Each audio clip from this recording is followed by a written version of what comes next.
The Joe Rogan Experience. Train by day, Joe Rogan podcast by night, all day. Hello, Peter. What's going on, man? Nice to meet you. Right back at you. It has been a crazy year. Well, your perspective on sort of global interactions with China and Russia and the United States and the energy supply and the food supply, I have not heard before. I haven't heard it as comprehensively as I've seen you put it together, so I'm kind of excited to talk to you about this. Let's. I guess we should start it with Russia. When Russia invaded Ukraine, you were not surprised. Not even a little. No. And you felt like this is inevitable, and this is just something that was always going to happen, and it's not going to just stop at Ukraine. No, not even remotely. The Russian space is among the worst farmland in the world, and so they've never been able to generate enough income to have a road network. Everything has to be moved by rail. And their frontiers are just huge, and they're open. And if you've got a force that can't maneuver itself, your only reasonable defense strategy is to be forward positioned and use geography to help you out. So you expand until you reach mountains or oceans or deserts, and then you anchor on either side of those and plug the access points. Unfortunately for Ukraine, there are two of those access points on the other side of Ukraine. So the Russians were always going to try to push through and retake that territory that they had controlled for most of the last 350 years. Unfortunately for them, in the 35 years since the Soviet system collapsed, the Ukrainians have developed an identity. And now they would like to be something other than a road bump. So one of the narratives that was going around was that the reason why Russia was pushing into Ukraine is because NATO was moving their arms closer to the border of Russia. There is something to be said for that. You just have to put it into context to really understand it. So the Russian point of view is for us to be secure, we need to expand until we reach a point where invaders cannot overwhelm us. We have to be able to plug those access points. But to give the Russians what they want, you have to sign over the future of Estonia, Latvia, Lithuania, Poland, Finland, the Czech Republic, Hungary, Slovakia, Romania, Belarus, Ukraine. Oh, let's go on. Azerbaijan, Armenia, Georgia, Kazakhstan, all the stands. Basically, the Russians, in order to feel safe, they have to be able to occupy total populations that are twice of their own. And I'm sorry, but that's just not feasible. So, technically, the people who claim that NATO provoked this are correct. NATO can't have what it wants in Russia in order for Russia to feel safe. But for Russia to feel safe, they've got to occupy over 180 million people.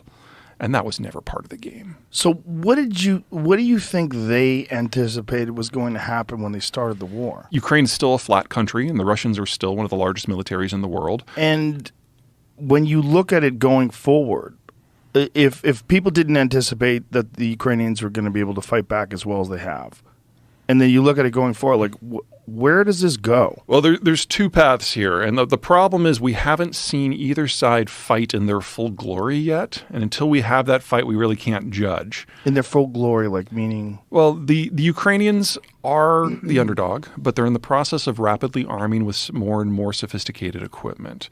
And by the time we get to May, they will have been able to do a lot of deferred maintenance on the equipment they captured from the Russians, which was more equipment than they started the war with. There's nothing about this war that is unique in Russian history. The first year is always an absolute shit show. And then the Russians throw bodies at the problem until it goes away. And in half of those wars, the Russians ultimately win. So by the time we get to May and the mud season is over, we'll have a more advanced Ukrainian force fighting a much larger Russian force. And we will get our first real glimpse at how this is going to go. And we should know which way it's going to break. Now, it'll still take time.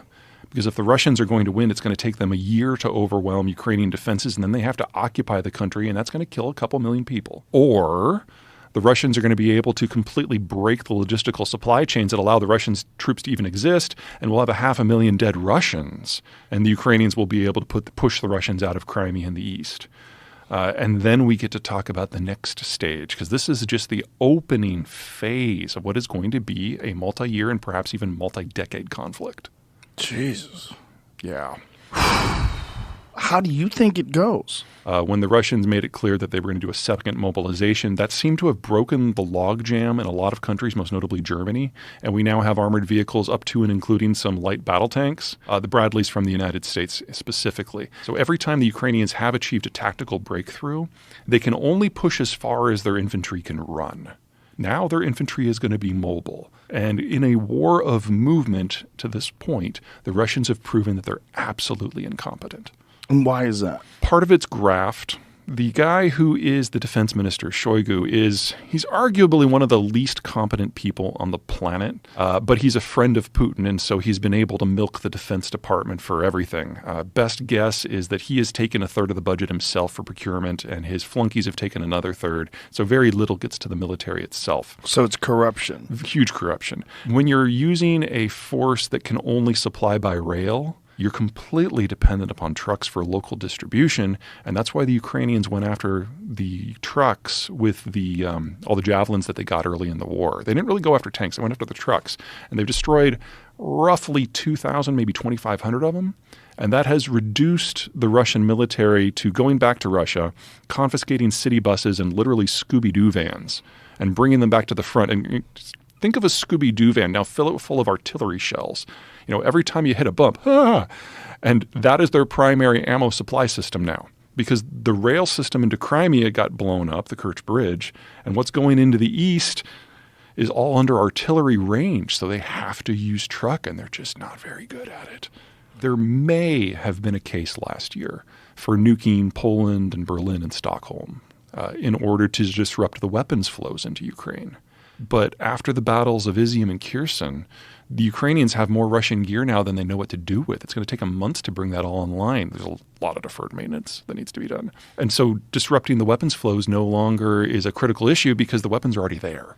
So the only scenario I can see where the Russians would seriously consider nukes is if Ukraine doesn't simply win, but decides to carry the fight across the border into Russia proper. In that scenario, where the very existence of the Russian government is threatened, that would probably change the math. But I don't find that likely without a significant shift in mindset in Washington, because we're providing them with the intelligence and most of the steps of the kill chain. Without that, the weapons are of limited usefulness, especially at long range. And the Ukrainians have no desire to rupture that relationship. So we're talking about a theoretical that is at a minimum 7 months away. Long history of sacrifice and death, and they're accustomed to it in a way. Oh, we can do better than that. We can make you a lot more depressed. Okay. So let me give you two things. Number one, the Russians are relatively casualty immune. They fight in an area where they fight with numbers. They've never been technologically advanced versus their peers. They've always just thrown bodies at it. So there has never been a conflict in Russian history where they have backed out without first losing 500,000 men. We're at about 100,000 now. We have a long way to go before the Russian military breaks. So the Russians have lost roughly 100,000? That's the best guess at the How moment. many Ukrainians have been lost? Probably about a third of that. But that is a third in terms of military forces. In terms of civilians, we really don't know. It could be as much as 250,000 at this point. We just don't know. German radio intercepts told us as far back as May that there were at least 70 places behind Russian lines that had suffered massacres like Bucha. And when we've had additional liberation since then, it corroborates that general assessment. Well, so that's piece one that you can be a little depressed about. The piece two, the Russians see this as an existential fight for their survival. They feel if they don't get those blocking positions, they're doomed. And they're probably right. But we now know that the Russians are fighting so badly. They're doing much worse than the Iraqis did in 1992. Really? Oh, yeah. If we had a direct fight now between NATO and Russia, it would be 1,001 casualties. And I don't know anyone at the Defense Department who's happy about that. Because if the Russians see this as an existential conflict, and they know they can't hold a match to NATO, then nukes are their only option. The primary reason why everyone in the West has gotten shoulder to shoulder on this is they know that if Ukraine falls and Poland's next, there will be a direct fight, the Russians will lose, and then there will be a general nuclear exchange. So there's plenty of really solid reasons to root for the Ukrainians on this one. Jesus Christ. For Russia, I mean, if it seems like they're completely committed to this. They are. And if they don't win it, the Russian state will be turning the lights off sometimes between 2050 and 2070 anyway. They've had a series of big melon scoops out of their birth rate throughout the history. World War I, World War II, the collectivizations under Stalin, Brezhnev's mismanagement, Khrushchev's mismanagement, the post-Cold War collapse. And a lot of these stack on top of each other. And the biggest one stacked on top of the post-Cold War collapse. So there are more Russians in their 50s than their 40s and their 30s and their 20s and teens, which means that there aren't enough Russians that have been born in the last 30 years to carry the ethnicity forward much farther.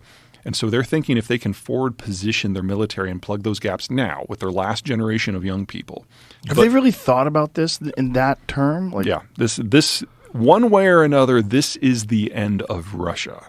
The question is whether it dies in the long term on their terms or in the shorter term when they're completely unmoored. Because if they fail to secure those borders, then they've got a 2,000-mile open border with countries they consider to be hostile, and they have no way of moving troops around in a way that would allow them to defend it. From my point of view, not only did the war always have to happen, it always had to happen by now.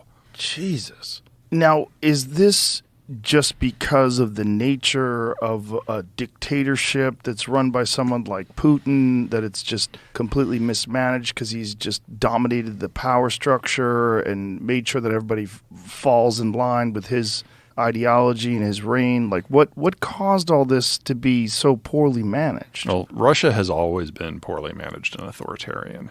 But under Putin, it's taken a much darker turn because of the nature of the end of the Cold War. If you remember back to 1982, there was a coup in the Soviet Union. And Chernomyrdin and Andropov and Gorbachev were FSB, well, then KGB agents who basically overthrew the old system of Brezhnev and took over and because they're the only ones who really had a full understanding of what was going on. They controlled the information. They were not able to save the system, and so it broke. And we're now in an environment that between the terminal demographic structure of the Soviet/Russian system and Putin's personal paranoia, so he's gone through and purged what was left of the KGB, FSB, of anyone who has personal ambitions to succeed him. We're left with an entire political elite of only about 130 people. And Putin has removed anyone who has leadership ambitions. Oh, geez. Now, they all see the world the same way. They all kind of agree with Putin on what's at stake here. But it does mean that when this generation is gone, this is it. This is all the leadership talent that the country has. He's eliminated all the possibility of future leaders in some way. Even if Russia did have a replacement generation coming up, and it doesn't, he's taken steps to make sure that they can't challenge him. And so any sort of leadership talent has left or been killed. What did they hope happens? And when everything's going so poorly, like, what do we know about how they're assessing things? Well, they're obviously not thrilled with the way the things are. They're using one bit of propaganda after another to justify it, saying that, we're fighting all of NATO, or demons are involved. That was my personal favorite. Demons? Oh, yeah. When it came to the Kherson offensive and it became clear that there was more going on than just NATO weapons, the Ukrainians actually knew what they were doing. They changed the line from that these are all Nazis to these are actually gay demons. Gay? Gay demons, yes. What? Yeah, Russian propaganda is a hoot. Please explain the gay demons. Oh, I don't know if I can explain it. I'm just saying that this is the official line right now, is that we have But how homosexual demons fighting us in Ukraine. But why gay demons? Well, is there a mythology to that? Not really. The guy who's in charge of the Orthodox Church is a Putin crony. Kirill is his name. He's kind of like the Eastern Orthodox Pope, if you will. And he has been a partner with organized crime and with Putin since the beginning. How can I say this without pissing off half of the people listening? Gay demons. Yes, and they ran with it. So that's on state propaganda now. Really? Yeah, it's... Wow. And what's the epicenter of the gay demons? Oh, Kiev, obviously. Kiev. Yeah, so we've got a Jewish Nazi gay demon. Wow. Yeah. And truth is always weirder than fiction. And the scary rumor is that Putin has cancer. And that, yeah. And that's kind of a classic too many steroids in your system. Shirtless on a horseback. Yeah, I know. You got to look at it from the Russian point of view. I mean, the standards are a little different. Are they? Oh, yeah. And he's got the shakes. That's one of the reasons why the Parkinson's analysis, I guess, has come out. Boy, he does look puffy. Yeah. Now, whether or not he's actually sick or not, I have no idea. Could it just be that he's just drinking a lot?